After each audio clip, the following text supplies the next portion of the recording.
सो बच्चों ध्यान दे दो रे यार सब लोग। 12th standard book keeping and accountancy text book का अभी तक हमने टोटल 8 क्वेश्चन सॉल्व किए, राइट। ये क्वेश्चन नंबर 9 है। 9, 10 यहाँ जितने बच्चे हैं सभी ने एक एक बार ट्राई किया है, तो डोंट वरी, मैं डायरेक्टली टेक्स्ट बुक के अंदर मैं आपको बता रहा हूँ कि कैसे चेक करना है। और जो बच्चों का डाउट है आपने डाउट पूछ लिया है, मैं पूरा डिटेल इफेक्ट बता दूंगा उसका अकाउंटिंग कैसे रहेगा। आओ तो देखो जरा क्या दिया है 9 के अंदर में। क्रांति सुमंगला दोनों पार्टनर्स थे, उनका प्रॉफिट शेयरिंग रेशो क्या था, कैपिटल रेशो में प्रॉफिट शेयर कर रहे थे। ठीक है, कोई दिक्कत वाली बात नहीं, बरोबर ना। वॅक्सिनचा डोस झालेला आहे त्याचा दोन्ही पण, तो तिसरा डोस दिला आता त्याला। हाँ कुछ नहीं है, एक बच्ची बैठी थी क्लास में, उसने दूसरे बच्चे के इस पे ऐसा पेन छुपा दिया, तो मैं उसको वही बोला वैक्सीन का डोज हो गया है। चलो आ जाओ। सो कैपिटल रेशियो के अंदर में प्रॉफिट शेयर हो रहा है, राइट। कैपिटल क्या है देखो तो जरा, क्रांति और सुमंगला का 120 और 40, 120,000 40,000।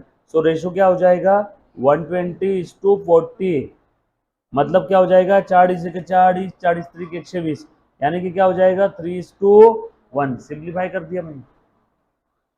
उसके बाद प्रॉफिट शेयरिंग रेशियो आ गया मेरे पास 3:1। बड़ा तुला समझ ला प्रॉफिट शेयरिंग रेशियो कैसा है, 3:1। हाँ आगे आपको बोला है trading account, profit and loss account और बैलेंस शीट आपने प्रिपेयर करना है एज ऑन दैट डेट। 31 मार्च 19 का आपको ट्रायल बैलेंस दिया है, तो इसी दिन आपको फाइनल अकाउंट प्रिपेयर करना है, राइट। आ जाओ आगे बढ़ते। डेबिट बैलेंस से सारे दे दिए, क्रेडिट बैलेंस से सारे दे दिए। नीचे एडजस्टमेंट्स दिया है मुन्ना इन्होंने। Closing stock valued at cost price of 28,000, market price उसकी है 32,000। बोलो बेटा, क्लोजिंग स्टॉक में हम लोग मार्केट प्राइस कॉस्ट प्राइस दोनों दिए, 28 एक 32 है, कौन सी लेंगे, विच एवर इज लोअर।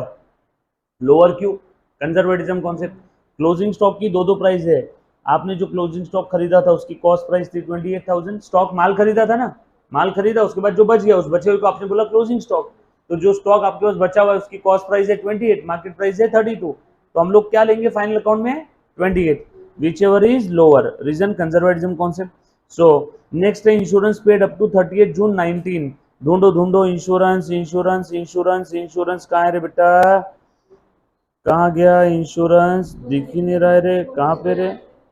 हाँ इंश्योरेंस कहाँ तक पे किया हुआ है, 30 जून 19 तक का पे किया हुआ है। ये कौन सी डेट है रे बाबा, ओ हो 31 मार्च को हम लोग फाइनल अकाउंट बना रहे हो और इंश्योरेंस पे किया हुआ है 30 जून तक का। सो आप अभी यहाँ पे खड़े हो और आपने इंश्योरेंस कहाँ तक का पे किया है 30 जून 19 तक का। हम लोग कब बना रहे बेटा, 31 मार्च को हम लोग फाइनल अकाउंट बना रहे, और 31 मार्च पे मैं खड़ा होकर देख रहा हूँ भाई साहब मैंने तो 30 जून तक का पे करके रखा हुआ है।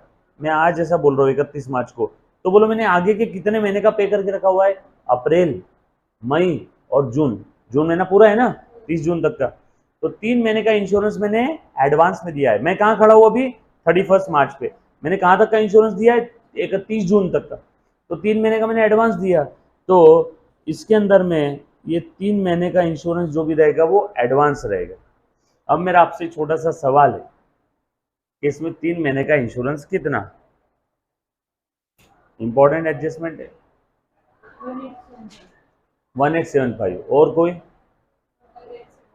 बोलो कैसे, या आप तरीका बता दो, अमाउंट नहीं समझा। हाँ तू बोल, हाँ बोल कैसे निकली।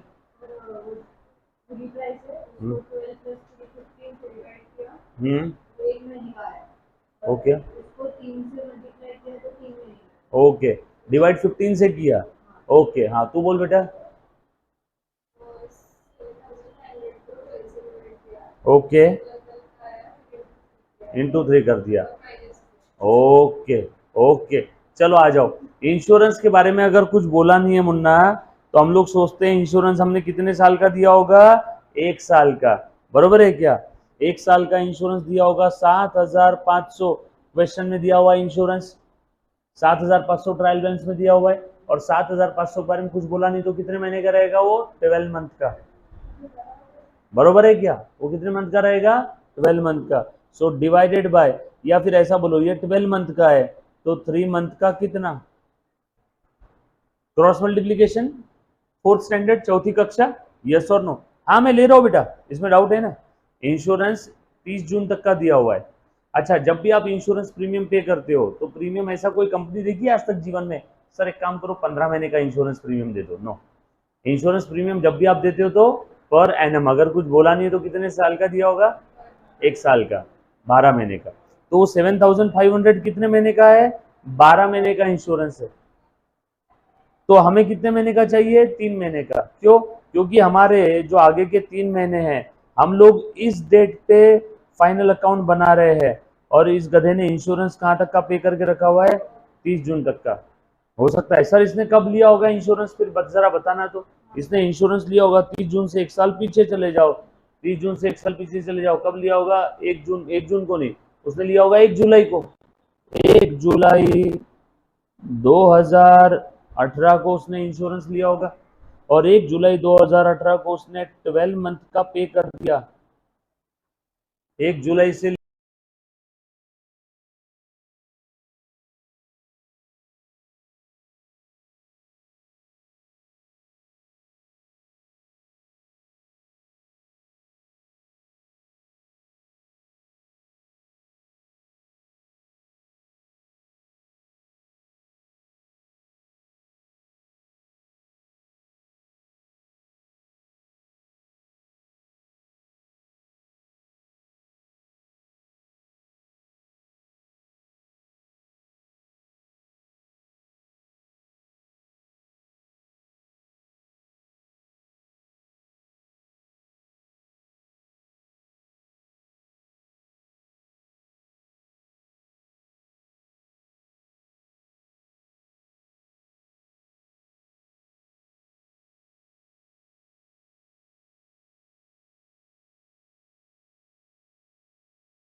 लेके तो 30 जून नेक्स्ट ईयर तक 12 महीने होता है क्या? Common sense. इंश्योरेंस प्रीमियम के बारे में अगर कुछ बोला नहीं तो आपने सोचना है 12 मंथ का प्रीमियम पे किया होगा और 1 जुलाई से 30 जून इसने इतना पे किया होगा। अब बोलो हम लोग कब बना रहे फाइनल अकाउंट? 31 मार्च को। यस और नो? डन? क्लियर है? तो ये 1 जुलाई से 31 मार्च ये इतना ही इंश्योरेंस प्रीमियम इस फिनेंशियल ईयर में आएगा और ये बचा हुआ जो इंश्योरेंस प्रीमियम है ये स्प्रेड का नहीं है तो फ्यूचर का है। ये क्या बन जाएगा? Advance expense, prepaid expense. ये कितना महीना है? ये 3 महीना है। ये कितना महीना है? 9 महीना है। यस और नो? ये बात समझ आई सभी को? 1 जुलाई को उसने इंश्योरेंस लिया होगा तो इस पीरियड में सर आपको किस समझा 1 जुलाई को? क्योंकि 30 जून तक का इंश्योरेंस पे किया हुआ है और इंश्योरेंस जनरली हम लोग 1 साल का पे करते हैं तो 30 जून तक का इंश्योरेंस है और 30 जून तक का ये 1 साल है तो कब लिया होगा? 1 जुलाई को। बराबर है? इंश्योरेंस कब पे करते हैं? जिस दिन इंश्योरेंस लेते हैं उस दिन। सर उसने स्टार्टिंग से क्यों नहीं लिया साल के? मुझे क्या पता क्यों नहीं लिया। उसको 1 जुलाई को एनिवर्सरी होगी, उसकी बर्थडे होगा, उसने उस दिन इंश्योरेंस निकाल लिया। और इंश्योरेंस कंपनी बोलती भैया अकाउंटिंग ईयर को साइड में रखो, जब भी आप इंश्योरेंस लोगे आपने 1 मार्च को भी लिया, 31 मार्च को भी लिया तो भी आपको 12 महीने का इंश्योरेंस प्रीमियम पे करना है। फिर आपके लिए इंश्योरेंस का पीरियड कहां से कहां तक हो जाएगा?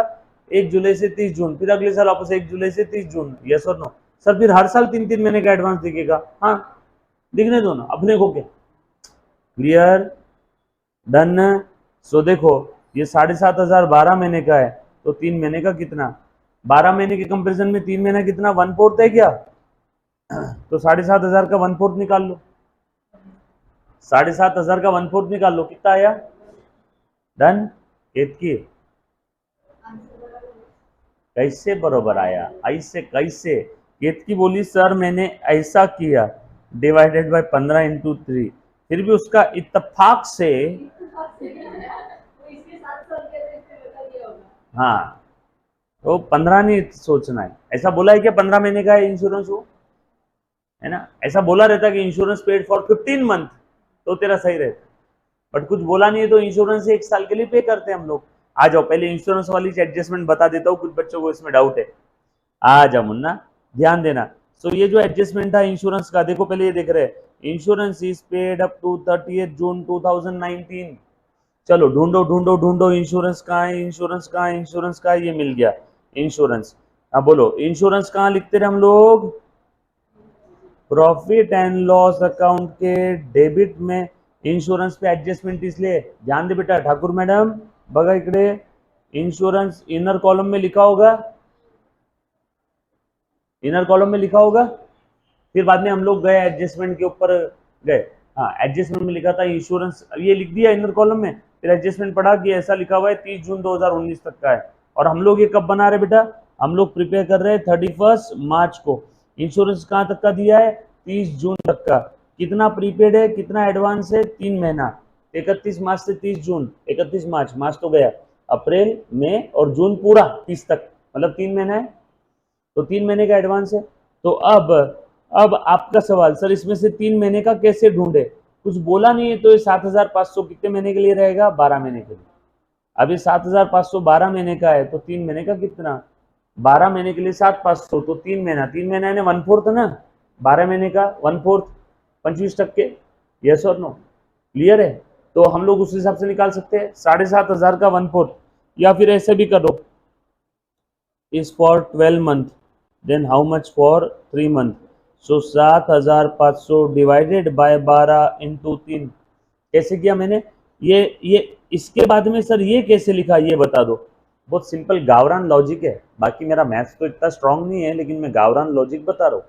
इतने को इतना तो इतने को कितना, है ना? 7,500 is for 12 month, then how much for 3 month. तो ध्यान रखना लॉजिक क्या है, लॉजिक बहुत सिंपल है, लॉजिक बहुत सिंपल है बेटा।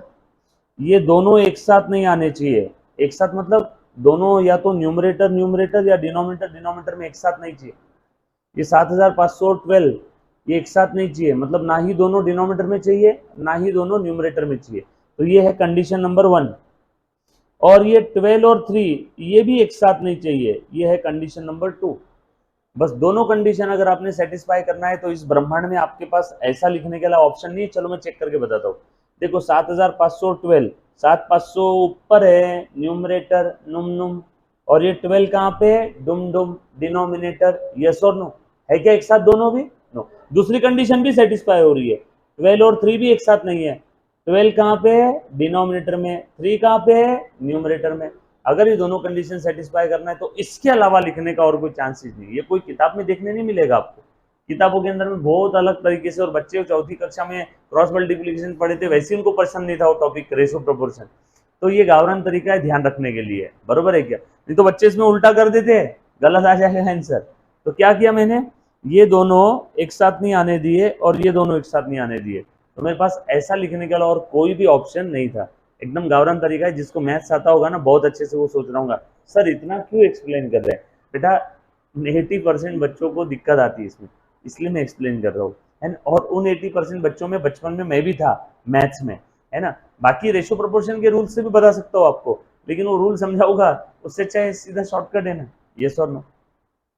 दूसरा एक और गावरान तरीका, 7500 ये 12 मंथ का है, अपने को 3 मंथ चाहिए यानी 1/4, तो इसका 1/4 निकाल लो, 12 का 3 ये 1/4 है ना, 12 महीने का 7500, तो 3 महीने का कितना, 12 से 3 महीना यानी 1/4 है, 3 चौक 12, 3003, ये 12 के कंपेरिजन में 1/4 है, तो इसका 1/4 निकाल लो, कितना है बेटा 1875, यस और नो। सर 1/4 कैसे निकाला वो भी बता दो एक बार। बेटा बहुत सिंपल है, ध्यान दे तो एक बार देखो ये 1/4 कैसे है बता देता हूँ। 7000 का 1/4 निकाल सकते हैं और 500 का 1/4 निकाल सकते हैं।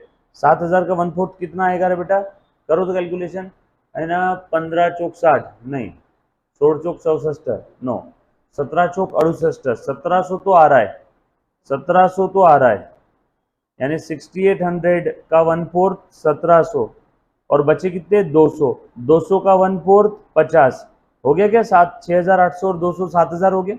500 का 1/4 निकाल लो, 500 का 1/4 निकाल लो तो कितना आ गया 125, 500 का 1/4 125, तो 1750 और 125, 1700 और 125 1825 और 50 1875। जब कभी भी कोई एक फिगर बहुत बड़ी हो जाती तो उसको हम लोग सिंपल सिंपल टुकड़ों में तोड़ देते और उसके बाद प्लस माइनस डिवाइड मल्टीप्लिकेशन आसान हो जाता। ये आपको बताने के लिए टाइम लगा, लेकिन एग्जाम में जब आप मन के मन में भी सोचोगे तो आराम से आंसर आ जाएगा। मन के मन में भी हो सकता है क्या, कितने थे बेटा आपके 7500 को कितने में 1/4 में कन्वर्ट करना है, तो 7000 राउंड फिगर अलग ले लिया, 500 अलग, 500 का 1/4 125, 7000 का 1/4 7000 का नहीं आ रहा है, 17 4 68 यानी 1700 आ रहा है, और 200 का 1/4 68 हो गया, नहीं 200 और बचे ना, 200 का 1/4 50, तो 1750 और 125 डायरेक्ट आ गया 1875। या फिर जैसे भी आपको करना है, अगेन ये 5वीं 6वीं 7वीं 8वीं 9वीं 10वीं में आपने किया होगा, ये कैलकुलेशन कैसी भी करो आंसर सेम आना चाहिए और फटाफट आना चाहिए। डन।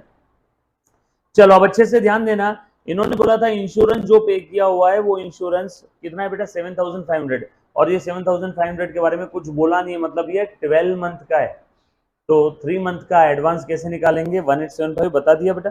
बोलो उसके दो इफेक्ट कहाँ जाएंगे 1875 के, एक तो वो स्प्रेड का नहीं है तो माइनस करो, ये बेटा ध्यान दे इधर, 1875 स्प्रेड का है या फ्यूचर का है, फ्यूचर का मतलब स्प्रेड में होना चाहिए क्या, नहीं, नहीं होना चाहिए, को मैथमेटिकली कहते हैं माइनस करो।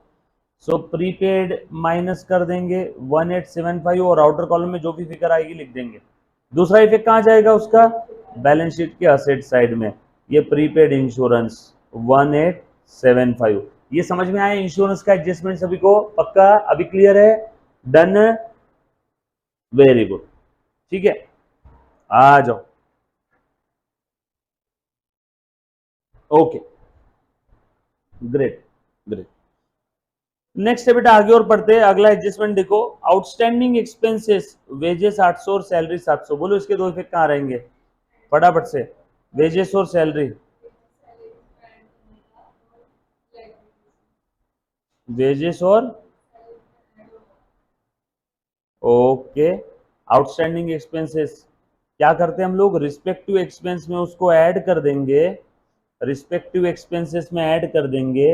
वेजेस कहाँ पे है, ट्रेडिंग के डेबिट साइड में, वेजेस जहां भी लिखे होंगे उसमें आउटस्टैंडिंग ऐड कर देंगे, और दूसरा इफेक्ट कहाँ जाएगा, बैलेंस शीट के लाइबिलिटी साइड में आउटस्टैंडिंग वेजेस लिख देंगे। समझा बेटा, दो इफेक्ट सिंपल है। उसके बाद सैलरी का P&L के डेबिट में जहाँ भी सैलरी होगी उसमें आउटस्टैंडिंग ऐड कर देंगे, और दूसरा इफेक्ट आउटस्टैंडिंग सैलरी ये यहाँ पे आ जाएगा क्या, बैलेंस शीट के लायबिलिटी में। समझ में आए? ये आउटस्टैंडिंग हमने ऐड क्यों किया सर, वो प्रीपेड माइनस क्यों करते हैं, क्योंकि प्रीपेड वो स्प्रेड का नहीं है, तभी तो प्रीपेड बोलते हैं ना, एडवांस में दे दिया प्रीपेड, यूज फ्यूचर में होगा, पे अभी कर दिया, स्प्रेड का नहीं है तो तुझे कोई हक नहीं है स्प्रेड में रहने का, चल तो माइनस हो जा अगर उसमें ऑलरेडी घुसा पड़ा है तो। सो हमने जो इंश्योरेंस देखा 7500 में फ्यूचर का भी 3 महीने का घुसा पड़ा था तो हमने बाहर निकाला, माइनस किया। और आउटस्टैंडिंग मतलब क्या रहता है बेटा, है इसी पीरियड का लेकिन अभी तक दिया नहीं है इसी पीरियड का, तो चलो रिस्पेक्टिव एक्सपेंस में ऐड करो। सर आपने यहाँ क्यों नहीं सोचा कि आउटस्टैंडिंग ये ऑलरेडी इसमें एडेड होंगे वेजेस? नो बेटा, अगर ऑलरेडी एडेड होते, प्लीज ध्यान देना, तो वो एडजस्टमेंट के अंदर में अलग से फिगर आपको लिख करके नहीं देता। Adjustments are nothing but unrecorded information और अनरिकॉर्डेड ट्रांजेक्शंस, यस और नो। और दूसरा आउटस्टैंडिंग सैलरी में ऐड किया, और दूसरा इफेक्ट बैलेंस शीट के लायबिलिटी साइड में दिखा है। किसी को कोई बच्चे को डाउट है यहाँ पे तो प्लीज एक बार पहले पूछो, anybody? Next adjustment, book value of the plant and machinery is reduce to 13,000, reduce to, reduce by नहीं है, रिड्यूस टू। अगर रिड्यूस बाय 30,000 होता, मेरे जेब में 500 रुपए है और मैंने बोला कि अब मैं नीचे जा रहा हूँ, और नीचे जाने के बाद ऊपर जब आया तो मैंने बोला कि माई कैश रिड्यूस बाय 100, बोलो मैंने कितना खर्चा किया नीचे, माई कैश रिड्यूस्ड बाय 100, बोलो मैंने कितना खर्चा किया नीचे ना, वेरी गुड 100। कैश कितने से कम हो गई, 100 से। मैंने दूसरा सब आपको सेंटेंस बोला, माई कैश रिड्यूस्ड टू 400, बोलो मैंने कितना खर्चा किया, हाँ 100। मेरे पास 500 थे, 500 से कितना हो गया, रिड्यूस टू 400, 500 से कहां पे आ गए, 400 पे। माय मशीनरी और माय कैश रिड्यूस टू 400, 500 थी, 500 से कहां पे आ गए, कितने से कम हुआ ये नहीं बोला, कितने पे आ गया ये बोला है। 500 से कितने पे आ गया, 400 पे, मतलब 500 से 400 पे आ गया, मतलब सर नीचे जाके 100 रुपए एकदम चूरा करके आ गए, यस और नो। सो रिड्यूस बाय और reduce to, so machinery reduce to 13,000, मतलब मशीनरी की अब नई वैल्यू कितनी है, 13। रुको ढूंढो पुरानी कितनी थी, पुरानी पुरानी पुरानी पुरानी मशीनरी की वैल्यू थी 15, 15 से कहां पे आ गई, 13 पे। बोलो देयरफॉर कम हो गया, मतलब डेप्रिसिएशन कितना है, बोलो इस डेप्रिसिएशन के दो इफेक्ट, P&L के डेबिट में और बैलेंस शीट के असेट में मशीन में से माइनस कर देंगे, यस और नो, क्लियर है बेटा? आप लोगों को जहां डाउट था वो समझ में आया क्या?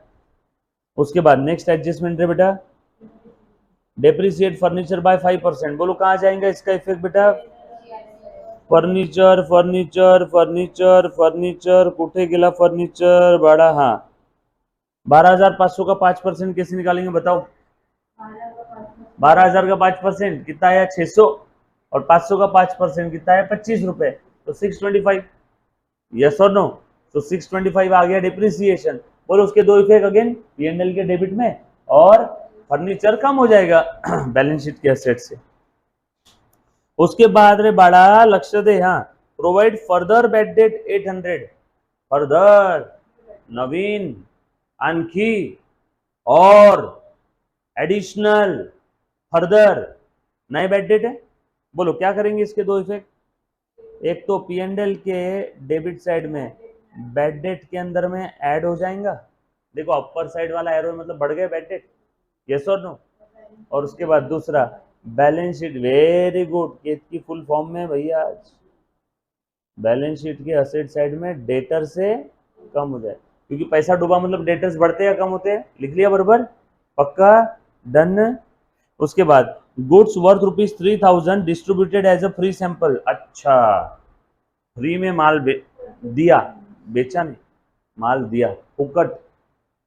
चलो अब अच्छे से ध्यान दे दो सब लोग, फ्री में गुड्स बांटे, फ्री में कैश बांटा रहता, एडवर्टीजमेंट कर रहे हैं ना आप लोग, आपका तुम्हें बोलता है एडवर्टीजमेंट टू कैश, फ्री में माल बांटा है तो एडवर्टीजमेंट टू, माल अकाउंट तो बना नहीं सकते, कैश अकाउंट भी बना नहीं सकते, क्योंकि माल दिया है, कैश दिया, माल गुड्स स्टॉक, तो बोलो क्या करेंगे। अब देखो माल दिया है, कैश दिया रहता तो लिखता to cash, advertisement to cash, लेकिन माल दिया फ्री में तो क्या करेंगे। Very good. एक बच्ची ने बोला टू परचेस में, लॉजिक बता था परचेस क्यों कम कर रहे। माल आता है तो परचेस बढ़ता है, माल जाता है तो सेल बढ़ता है, लेकिन माल गया लेकिन सेल नहीं है। माल कम हो गया बिजनेस से, लेकिन सेल किया है क्या, नो, लेकिन माल कम हो गया, हाँ। अब सेल तो दिखा नहीं सकते, क्या करें। माल कम करने के लिए तरीका क्या है, या तो सेल दिखाओ, या तो माल आपका चोरी हो गया रहेगा, या तो फ्री में बांटा होगा। सो सेल के अलावा, सेंटेंस पे गौर करना, गहराई है, हाँ। सेल के अलावा कोई और दूसरे रीजन की वजह से अगर बिजनेस से गुड्स कम होता है, आई रिपीट, सेल्स के अलावा कोई और रीजन की वजह से अगर बिजनेस से गुड्स कम होता है, तो उस समय हम लोग क्या करेंगे बेटा, परचेस को क्रेडिट करेंगे। परचेस बढ़ता है तो क्या करते हैं, परचेस को डेबिट। तो एक काम करो, परचेस को कम कर दो। सेल नहीं दिखा सकते तो परचेस ही कम कर दो। सेल नहीं दिखा सकते, माल कम हो गया लेकिन सेल नहीं दिखा सकते। मेरे पास में यहाँ पे 10 कैलकुलेटर उसने स्टॉक में लेके आए खरीद के। अब ये ओम आया, ओम को मैंने फ्री में कैलकुलेटर दे दिया, बोलो अब मैं इसको सेल दिखा सकता हूँ क्या, नो, फ्री में दिखाया, फ्री में दिया ना। सेल रहता तो मैं लिख देता टू सेल, लेकिन सेल नहीं है। अब क्या है बेटा ये, अब सेल तो दिखा नहीं सकते, टू माल अकाउंट लिख दो सर। गुड्स अकाउंट हम लोग बनाते नहीं, बचपन में बनाते थे। गुड्स अकाउंट बनाना मतलब ऐसी बात है कि आपको अकाउंटिंग के अंदर नॉलेज नहीं है, ये sir no. So goods account नहीं बना सकते। गुड्स के लिए हमने देखा था ना, या तो परचेज बनाओ, या तो सेल बनाओ, या तो परचेज रिटर्न, या तो सेल्स रिटर्न, ये चारों अकाउंट रिलेटेड टू गुड्स है। सो माल आता है तो परचेज डेबिट, माल गया बेचा तो सेल क्रेडिट। माल गया लेकिन सेल नहीं है, तो एक काम करो, अब सेल तो दिखा नहीं सकते तो परचेस ही कम कर दो। माल गया ना तो परचेस कम कर दो, माल बढ़ता है, जब खरीदा था तब परचेस को डेबिट किया, अब परचेस को कम कर दो। कोई ऑप्शन है क्या और परचेस को कम करने के अलावा, नो। तो परचेस को कम करना है तो परचेस को क्रेडिट करो। और अगर ये माल चोरी हुआ रहता तो लिखता गुड्स लॉस बाय थेट। माल अगर जल गया रहेगा तो गुड्स लॉस बाय फायर। माल अगर ये फ्री में दिया होगा तो एडवर्टीजमेंट और प्रमोशन और फ्री सैंपल, नाम में क्या पड़ा है। So advertisement account debit to purchase, advertisement account debit to purchase, ये एंट्री होगी। लेकिन सर इसका फाइनल अकाउंट में इंपैक्ट कैसे जाएगा। अब परचेस से कम करना है तो या तो ट्रेडिंग के डेबिट में परचेस के नीचे ब्रैकेट में लिख के माइनस लिख दो, goods distributed as a free sample, या तो ट्रेडिंग के क्रेडिट में लिख दो, कहीं पे भी लिखो कोई फर्क नहीं पड़ता, ग्रॉस प्रॉफिट का फिगर बिल्कुल सेम आएगा। हाँ, ट्रेडिंग अकाउंट की टोटल अलग अलग हो जाएगी, लेकिन ग्रॉस प्रॉफिट का टोटल बिल्कुल सेम आएगा। सो यहाँ पे ये या तो ट्रेडिंग के डेबिट में ये परचेस में से कम करो, फ्री सैंपल, ये एक तरीका है, या फिर डायरेक्टली इधर दिखा दो फ्री सैंपल, ये दूसरा तरीका है। दोनों में से कोई भी एक तरीके से दिखा सकते हैं। ये बात समझ में आई सभी को, पक्की बात। चलो आगे, चल हो गए सारी एडजस्टमेंट। अब बताओ कौन से बच्चे को कहाँ डाउट है। ये हमने देख लिया सारी इसके एडजस्टमेंट, बाकी आइटम तो जगह पे ही रखना है। ये कहाँ जाएगा, balance sheet liability side capital, balance sheet liability side capital. ये कहाँ जाएगा, ट्रेडिंग के क्रेडिट में, creditors balance sheet liability side, bill payable balance sheet liability side, commission का क्रेडिट बैलेंस है P&L credit side, purchase return, trading के debit में purchase से कम करो, कम करो है नीचे वाला एरो, बराबर है क्या। देन उसके बाद ये ओपनिंग स्टॉक है ट्रेडिंग के डेबिट में, परचेस ट्रेडिंग के डेबिट में, डेटर्स बैलेंस शीट के असेट में, ये बैलेंस शीट के असेट में, वेजेस ट्रेडिंग के डेबिट में, इन्वेस्टमेंट बैलेंस शीट के असेट में, पोस्टेज P&L के डेबिट में, पोस्टेज टेलीग्राम, इंश्योरेंस का हमने ऑलरेडी देख लिया। उसके बाद plant and machinery balance sheet के असेट में, जिस पे एडजस्टमेंट है इसमें लिखो बेटा इनर कॉलम में, P&L के डेबिट में, बैलेंस शीट के असेट में, प्रीपेड रेंट है, यस और नो। देन उसके बाद बैड डेट P&L के डेबिट में, bad debt plus new bad debt plus new RDD minus old RDD, इसमें RDD था ही नहीं, बस इसमें दो ही था, bad debt plus new bad debt. Bad debt trial balance में दिया है, न्यू बैड डेट एडजस्टमेंट में दिया है। सर वो RDD वगैरह जीरो लिख देना वहाँ पे। फर्नीचर बैलेंस शीट के असेट में, बैलेंस शीट के असेट में, ये ट्रेडिंग अकाउंट में क्रेडिट साइड में सेल्स में से माइनस यानी कम करेंगे। That's it, game over. कहीं किसी बच्चे को कोई डाउट है तो पूछो एक बार। 9 नंबर क्वेश्चन मैंने डिक्टेट किया, अब तक सारे क्वेश्चन हमने सॉल्व किए, इससे अच्छे अच्छे क्वालिटी के क्वेश्चन हमने सॉल्व किए, तोफ वाले सारे, ठीक है। 9 नंबर का क्वेश्चन मैंने डिक्टेट किया, एक बार फिर से जो बच्चा लाइव देख रहा है, जो फेस टू फेस देख रहा है, किसी बच्चे को कोई डाउट है तो सौगंध है आपको, आपके चाहने वालों की, प्लीज एक बार पूछ लो बेटा। क्लियर? सर इससे हाई लेवल के क्वेश्चन नहीं आएंगे ना जो हमने देखे हैं? नो, इससे हाई लेवल के नहीं आएंगे, आज तक ना आए हैं, है ना ही आने वाले हैं। क्योंकि जब बोर्ड आपका सिलेबस फ्रेम करता है तो कहीं ना कोई अपर कैप उसके अंदर में लगा देता है कि भैया इससे टफ लेवल की एडजस्टमेंट, जो आपके सिलेबस में नहीं है वो आपको नहीं आएगा। ये यूपीएससी की एग्जाम नहीं है कि कुछ भी पूछ लेंगे, है ना। यूपीएससी के एग्जाम में यूक्रेन का भी पूछ सकते हैं, यूक्रेन रशिया का क्या मैटर था, बट हम लोगों को ऐसा नहीं है, हमारा सिलेबस बिल्कुल फ्रेम्ड है, उस फ्रेम के बाहर आपको नहीं पूछा जाता है। क्लियर है? चल, और किस बच्चों को डाउट है इसमें? हेलो एवरीबॉडी, चलो आगे, पक्का?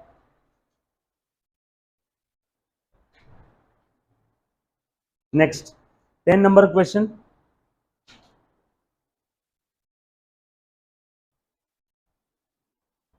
ओ ओ ओ, ये तो हमारा आखिरी क्वेश्चन है इसका टेक्स्ट बुक का।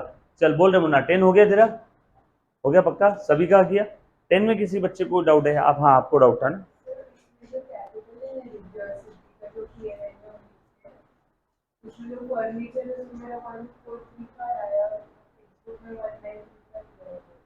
देख लेते हैं अभी, डोंट वरी। आ जाओ, एक बच्ची को पहले जो डाउट है वो बता देता हूँ। बता कौन सा रे बेटा? फर्नीचर का डिप्रिसिएशन?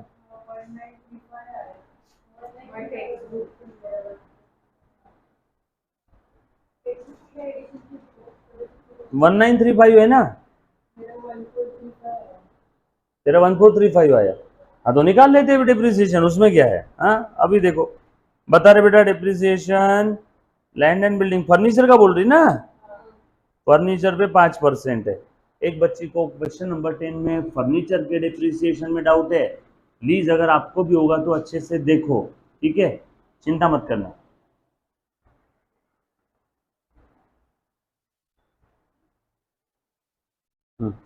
आ जाओ, और कुछ दिया फर्नीचर पे एडजस्टमेंट है?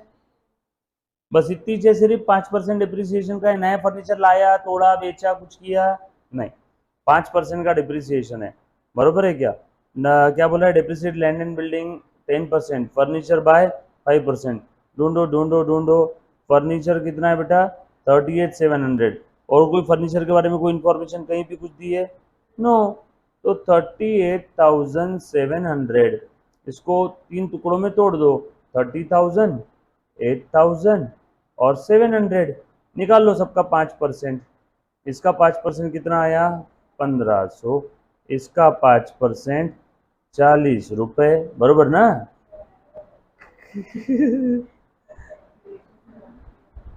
ठीक है क्या?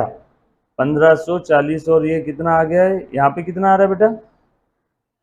38,700 है ना? कितना आ रहा है करो बेटा टोटल? 119 नहीं आ रहा है ना यहाँ तो? 8,000 का 5, अरे 400 आएगा ना यहाँ पे। हाँ 1935, सिंपल है। चल, किस बच्चों, मेरे ख्याल से 10 में कहीं किसी को कोई डाउट नहीं आना चाहिए। 10 one of the easiest question है, क्योंकि इससे टफ क्वेश्चन तो हमने वो अतरे वगैरह के किए हुए थे यार। चलो ओके,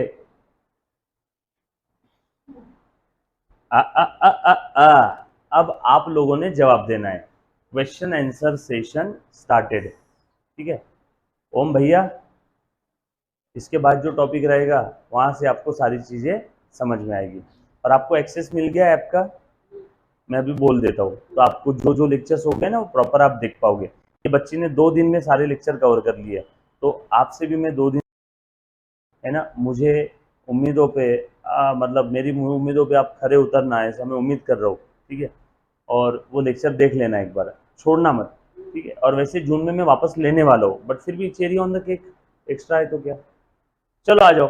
सो क्वेश्चन नंबर, हाँ बेटा नीलकमल बिल्कुल सही बोला आपने, 1935 है, बच्चे का कैलकुलेशन मिस्टेक हो गया था, right.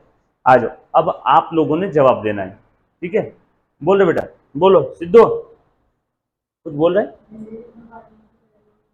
When there is no partnership agreement between the partner, the division of the profit takes place. बोलो बेटा, इन कौन से रेशो में? इक्वल रेशो में। अगर कोई पार्टनरशिप अग्रीमेंट नहीं है तो प्रॉफिट का डिवीजन कैसे होगा? अगर कोई पार्टनरशिप अग्रीमेंट नहीं है तो प्रॉफिट का डिवीजन कैसे होने वाला है? यस और नो? डन। चल, इक्वल रेशो के अंदर में रहेगा।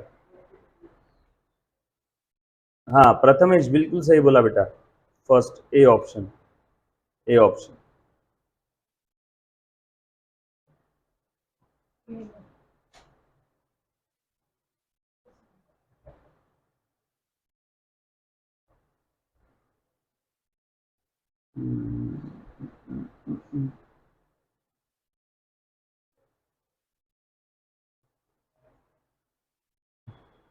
ओके चल, ध्यान देना सेकेंड वाला question.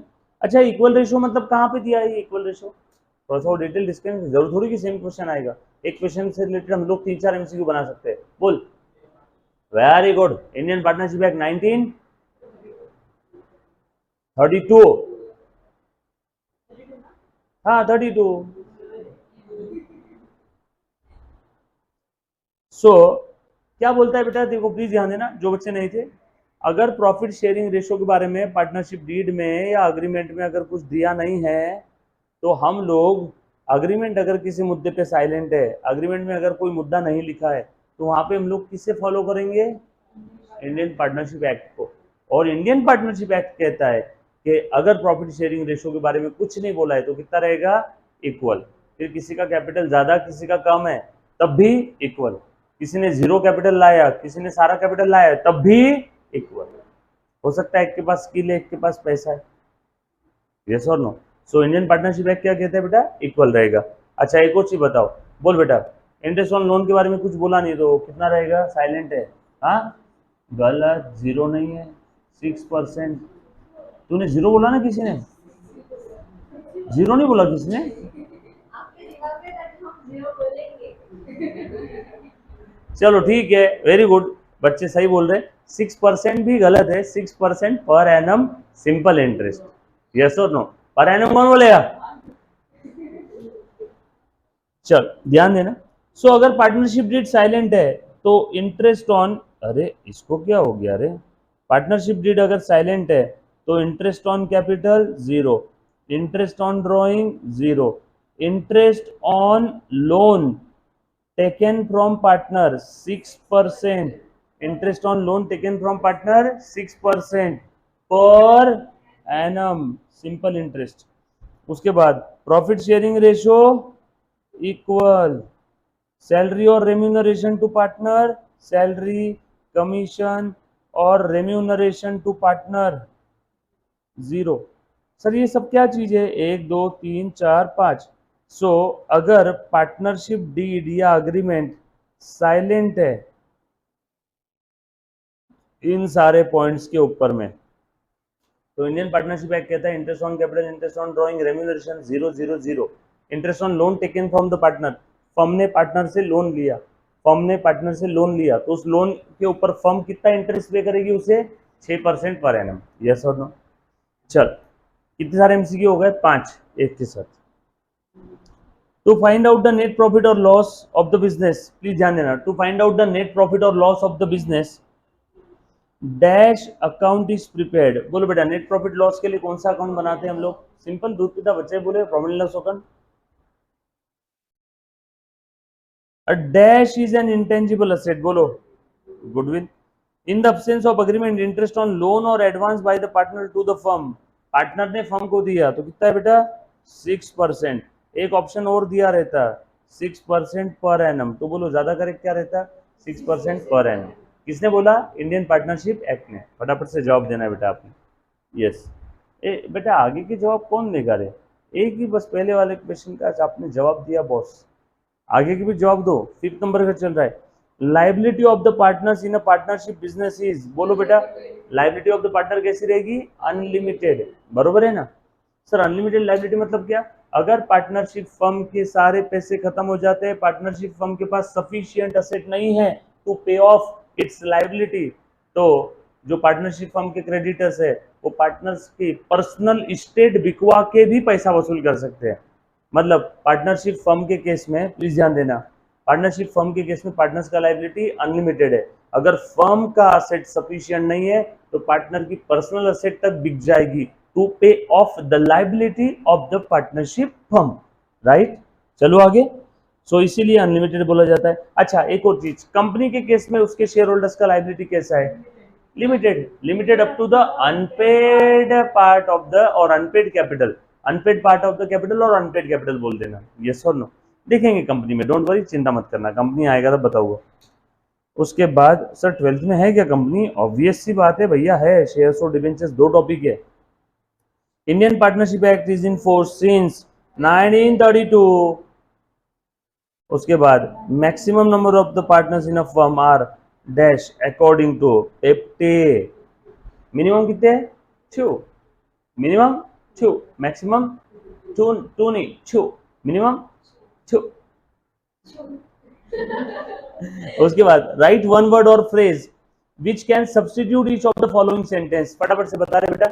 Person who form the partnership firm, partners, partners, partner नहीं, पार्टनर नहीं, पार्टनर्स, ऐसे आखिरी में है ना, पार्टनर लिख दिया गलत हो जाएगा।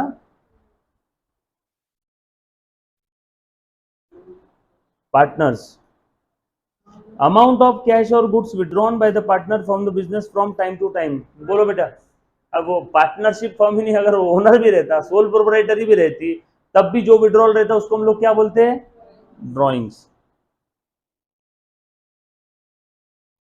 एन एसोसिएशन ऑफ 2 और more person according to Indian partnership act, उसको हम लोग बोल देंगे partnership firm.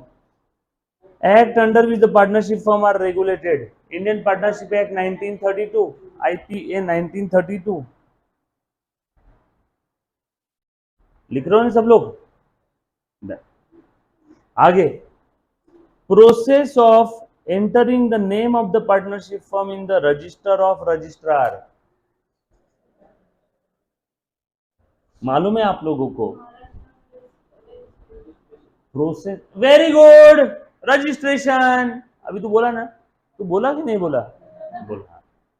Registration, the process of registering the partnership firm with the registrar is called as registration. तुमने 12th बोर्ड में रजिस्टर अपना नाम एडमिशन करवा दिया, तो मतलब क्या, कॉलेज में तुमने अपना एडमिशन करवा लिया, मतलब तुमने क्या किया? तुम्हारा सीट रजिस्टर किया वहां पे, रजिस्ट्रेशन। पार्टनरशिप फर्म का जो नाम है वो रजिस्ट्रार के पास जाकर के प्रोसेस, उसमें नाम लिखवाना, रजिस्ट्रार ऑफ जो भी रहेगा महाराष्ट्र का यहाँ का, उसके बाद तुमने तुम्हारी फर्म के नाम की नोंदणी करवाई, रजिस्ट्रेशन। उसके बाद सो इसका आंसर क्या है? रजिस्ट्रेशन। सर इतना फालतू क्वेश्चन था, दम ही नहीं उसमें, फिक्का क्वेश्चन था, फीका, ना मीठा ना तीखा। कभी कभी कुछ क्वेश्चन ऐसे निरागस रहते हैं ना, समझ ही नहीं आता क्यों क्यों बोलते। Partnership agreement in return form, partnership deed. जो आंसर आता ना इससे जोर से बोलते दम लगा के, और जहां पे नहीं आता चिड़िया किसी एकदम चू चू चू चू चू चू चू चू करते रहते। Under this method capital balances of the partners remains constant. हाँ सभी बोल दे, बचा ही क्या? फिक्स और फ्लक्चुएटिंग दो ही था। कौन से मेथड के अंदर में पार्टनर्स का कैपिटल जो रहेगा कांस्टेंट रहेगा? Fix capital account method. Sir क्यों? फिक्स कैपिटल में हर एक पार्टनर के दो अकाउंट बनते हैं, एक बनता है पार्टनर्स कैपिटल और दूसरा बनता है पार्टनर्स करंट। याद आई क्या मैंने जो थ्योरी बताया था? सब थ्योरी के तो क्वेश्चन है। सर आपने थ्योरी बताई, मारता पकड़ के, सिर्फ बोलना किसी ने, थ्योरी बताई नहीं। सारे है ये, तभी आप आंसर दे पा रहे हो। हाँ, अगर आप आंसर नहीं दे पा रहे हो मतलब मेरे अंदर कमी है, आप आंसर दे पा रहे हो मतलब थ्योरी पढ़ाई है मैंने। नहीं तो बच्चे क्या बोलते हैं, सर हम आंसर नहीं दे पा रहे मतलब आपके अंदर कमी है, और हम आंसर दे पा रहे हैं मतलब हमने अच्छा काम किया है। तो टीचर की तरह। चलो सो ये है, ये देखो फिक्स के अंदर में एक बनता है पार्टनर्स कैपिटल और दूसरा बनता है पार्टनर्स करंट। पार्टनर्स कैपिटल का बैलेंस कैसा होता है? Fix, constant. तो वो कहां पे रहता है, कौन से मेथड में? फिक्स कैपिटल अकाउंट मेथड के अंदर में। So fix capital account method. Proportion in which the partner shares the profit, profit sharing ratio, PSR. जिस प्रपोर्शन में प्रॉफिट को शेयर करते हैं उसको क्या बोलेंगे? PSR. Such a capital method in which only capital account is maintained for each partner. Only fixed capital account method में हर एक पार्टनर के दो दो अकाउंट बनते हैं, सिर्फ एक ही अकाउंट। ऐसा कौन से मेथड में बनता है? फ्लक्चुएटिंग। ये वाला वीडियो देखा नहीं आपने? देखा है? अच्छा, रिकॉल नहीं हो रहा है। अच्छा, ओनली कैपिटल अकाउंट मतलब एकच, फक्त एकच. जैसे ओनली लेक्चर, नो बकवास, फक्त लेक्चर, है ना? नहीं, एक्झाम्पल नाही. ओनली कैपिटल अकाउंट म्हणजे फक्त एकच. I have only one wife, या फिर मैं मेरी बीवी का ओनली हस्बैंड हूं, यानी इकलौता, ओनली. तो ऐसी कौन सी मेथड है जहां पे एक ही कैपिटल अकाउंट रहेगा? यस और नो, है ना? फ्लक्चुएटिंग. तो इसका आंसर क्या रहेगा? फ्लक्चुएटिंग. सर आप मार्केटिंग मत करो, पेट पानी का सवाल है रे बेटा, है ना? चल, नीलकमल. The account to which all the adjustment are made when the capital is fixed. Fix capital account method में सारी एडजस्टमेंट कहां से रूट होती है? करंट से. फिक्स कैपिटल अकाउंट मेथड में हर एक पार्टनर के दो अकाउंट बनेंगे, पार्टनर्स कैपिटल और करंट. तो फिक्स कैपिटल अकाउंट मेथड में पार्टनर्स कैपिटल का बैलेंस फिक्स रहेगा, मतलब profit loss, remuneration, interest on capital, interest on drawing, remuneration, salary, commission, सब कहां से जाएगा? पार्टनर्स करंट से. तो यहाँ पे इसका आंसर क्या रहेगा? पार्टनर्स करंट कैपिटल और पार्टनर्स करंट अकाउंट. यस और no. Expenses which are paid before they are due. भाई साहब बहुत ही एडवांस चल रहा है, तो ड्यू होने के पहले ही दे दिए. Prepaid, advance expense, prepaid expense, जो बोलना है बोल दो. प्रीपेड और advance. Accounts that are prepaid at the end of each accounting year. An asset which can be converted into cash easily.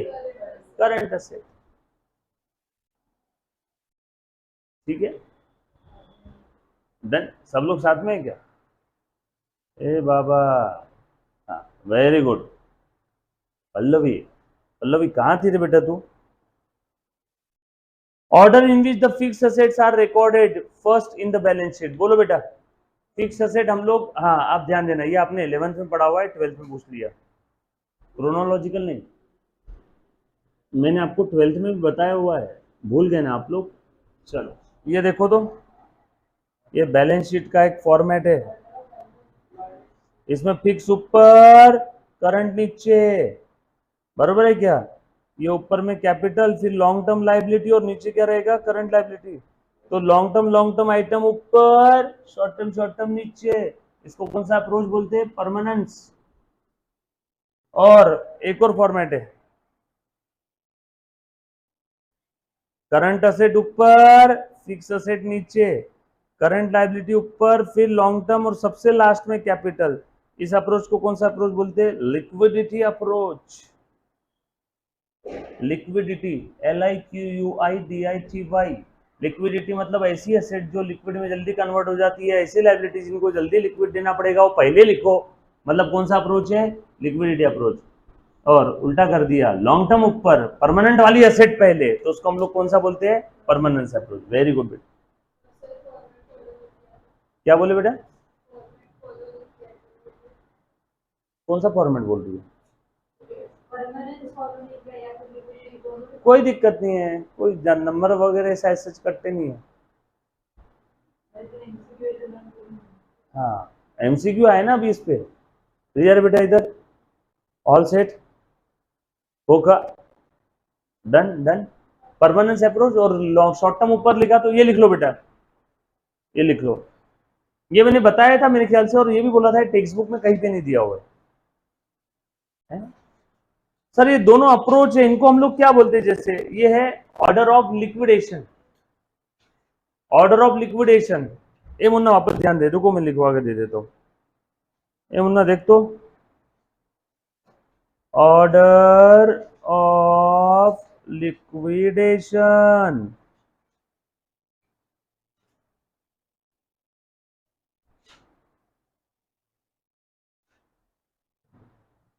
लिखा?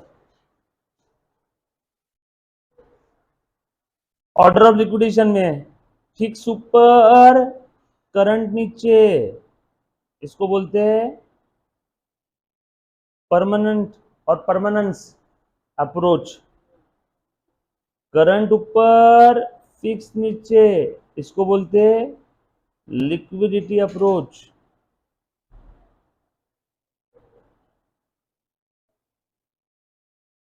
APPROACH, हाँ।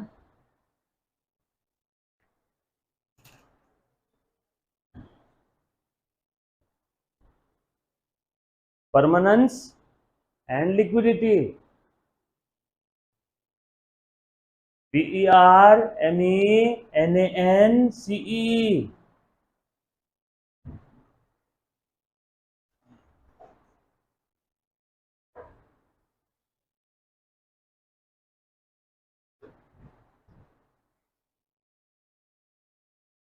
लिख लिया?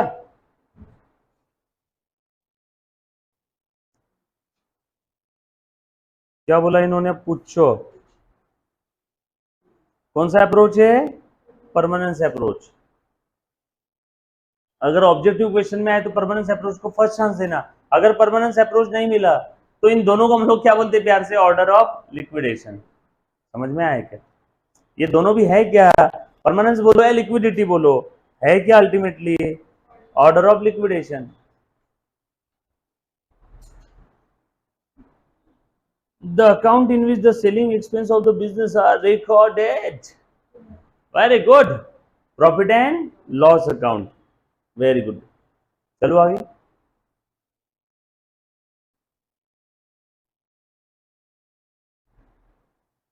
14 का आंसर क्या आया? परमानेंस अप्रोच या फिर ऑर्डर ऑफ लिक्विडेशन। लिख लिया? 15 भी लिख लिया? P&L account. 16 debit balance of trading account. हाँ हाँ हाँ हाँ हाँ हाँ हाँ हाँ, काय काय काय काय काय काय, क्या क्या क्या क्या क्या क्या? डेबिट बैलेंस मत, वेरी गुड। अरे debit side of the trading account नहीं पूछा है। क्या लिखा है? एक बच्ची बोल रही थी ऑल डायरेक्ट एक्सपेंसेस माल खरीद। अरे रुको, डेबिट साइड नहीं पूछा है। क्या पूछा है? Debit balance of trading account.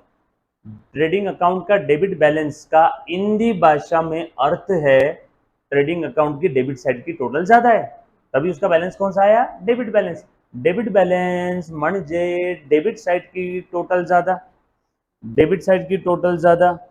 ये ट्रेडिंग अकाउंट है, ट्रेडिंग अकाउंट में डेबिट साइड की टोटल है 100, क्रेडिट साइड की टोटल है 80। बोलो बैलेंस इधर आए 20, इसको क्या बोलेंगे? ग्रॉस लॉस, क्योंकि खर्चे वाले साइड की टोटल ज्यादा है, इनकम वाले साइड की टोटल कम है, ये ग्रॉस लॉस है। और जो साइड की टोटल ज्यादा है बैलेंस को वो साइड का नाम दे दो। तो ट्रेडिंग अकाउंट का डेबिट बैलेंस है मतलब ग्रॉस लॉस है, P&L का डेबिट बैलेंस है मतलब नेट लॉस है, P&L का क्रेडिट बैलेंस मतलब नेट प्रॉफिट है, ट्रेडिंग का क्रेडिट बैलेंस है मतलब क्रेडिट साइड इनकम वाले साइड की टोटल ज्यादा मतलब ग्रॉस प्रॉफिट है। क्लियर है? एग्जाम मध्ये अशी चूक करू नका। क्रेडिट बैलेंस ऑफ द अल्लो P&L का क्रेडिट बैलेंस मतलब क्रेडिट साइड की टोटल ज्यादा मतलब net profit. Net profit. State whether the following statements are true और फॉल्स विद रीजन। ब्रो बोलो फटाफट से। Partnership firm is non trading concern. False. किसने बोला नॉन ट्रेडिंग है? समाज सेवा है? नो। पार्टनरशिप फर्म बेसिकली ये इकोनॉमिक एंटिटी है जिसका ऑब्जेक्टिव प्रॉफिट अर्न करना है। तो वहां पे हम लोग लिख लेंगे फॉल्स, बिकॉज सुन लेना सिर्फ, डोंट वरी, अपने सब मास्टर स्ट्रोक के अंदर में सबके आंसर्स दिए बेटा, है ना, with proper sentence. Partnership firm is a trading concern because its objective is to earn profit and to share the profit among the partner। Profit earn करके शेयर करना उसका ऑब्जेक्टिव है, इसे कहां से नॉन ट्रेडिंग हो गई? हाँ, दगड़ू सेठ हलवाई नॉन ट्रेडिंग, साई बाबा मंदिर नासिक नॉन ट्रेडिंग, यस और नो, तिरुपति बालाजी मंदिर नॉन ट्रेडिंग, बॉम्बे की वो दरगाह नॉन ट्रेडिंग, यस और नो, है ना। तो ये नॉन ट्रेडिंग है, इनका ऑब्जेक्टिव ट्रेड करना नहीं, इनका ऑब्जेक्टिव समाज सेवा करना है। सो partnership firm obviously is a trading concern, therefore ये पहला वाला फॉल्स है। Profit and loss account is the real account. फालतू बात कर रहा है, रियल में क्या आते हैं? सारे एसेट्स। P&L ये नॉमिनल अकाउंट है, वहां पे लिखना false, because P&L account is nominal account, nominal in nature है ना। सर क्यों नॉमिनल? डेबिट में खर्चे है और क्रेडिट में इनकम है। Carries inward is carriage on purchase. True true. Carries inward यानी माल लाने का खर्चा। तो माल लाए मतलब चोरी करके तो लाए नहीं होगा, खरीद के लाए होगा ना, खरीदने को क्या बोलते हैं? परचेस करना। तो carriage inward is carriage on purchase. Adjustments are recorded in the partners current account in the fixed capital account. बोलो बेटा। Adjustments are recorded in the partner's current account in fixed capital method. In fixed capital. True? Confirm? Fix capital method के अंदर में हर एक partner के दो account बनेंगे, एक पार्टनर्स कैपिटल और दूसरा पार्टनर्स करंट, और पार्टनर्स करंट के अंदर में सारी एडजस्टमेंट प्लस माइनस कहां पे जाती है? करंट में। बाकी जो पार्टनर्स कैपिटल जो कांस्टेंट वाला है उसको छेड़छाड़ नहीं करने। तो true. Then prepaid expense are treated as liability. कुछ भी बोलता है ये। False. Prepaid expense are current asset. If partnership deed is silent, partner share है तो पार्टनर्स का प्रॉफिट शेयरिंग रेशियो कितना रहेगा? इक्वल। कुछ बच्चे सोच रहे होंगे देखा कितना आसान है, हमको आ रहा है। भैया पहले तुमने मेहनत ली है इस पे 10 से 12 दिन, इसके लिए तुमको आ रहा है क्योंकि तुमने पढ़ा है ना कहीं। अच्छा, इसके ऊपर टेस्ट रहेगा आप लोगों का, ठीक है? टेस्ट कब रहेगा मैं बता दूंगा, इसी वीक के अंदर में टेस्ट रहेगा। मिनिमम 3 दिन आपको पढ़ने के लिए दे रहा हूँ, ठीक है? 3 दिन में पढ़ के रखना। पहला टॉपिक अच्छे से पढ़ना, इसके ऊपर टेस्ट रहेगा। क्लियर?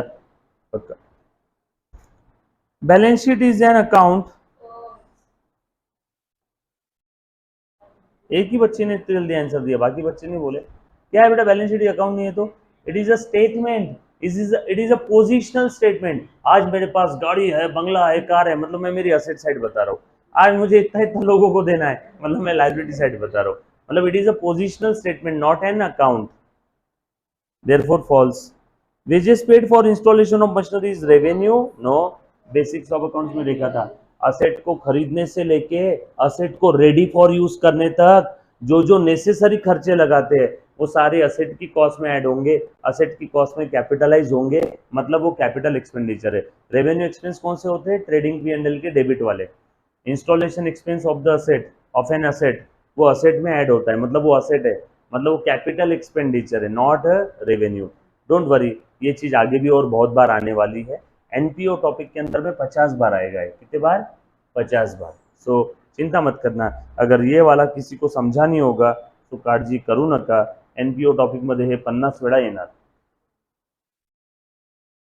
वेरी गुड बेटा अदिति। स्टेटमेंट ऑफ अफेयर्स बोलने से अच्छा हम लोग बोल सकते हैं positional statement. Statement of affairs हम लोग एनपीओ में यूज करेंगे wording. Income received in advance is a liability. Obviously advance expense asset है, अपोजिट एडवांस इनकम। लॉजिक बताया था ना इसका, एडवांस इनकम जो लिया हुआ है मुझे, जब तक वो ड्यू नहीं होता तब तक मुझे वापस देना पड़ सकता है अगर सामने वाले पार्टी ने डिमांड किया तो। याद आया? RDD is created on creditors.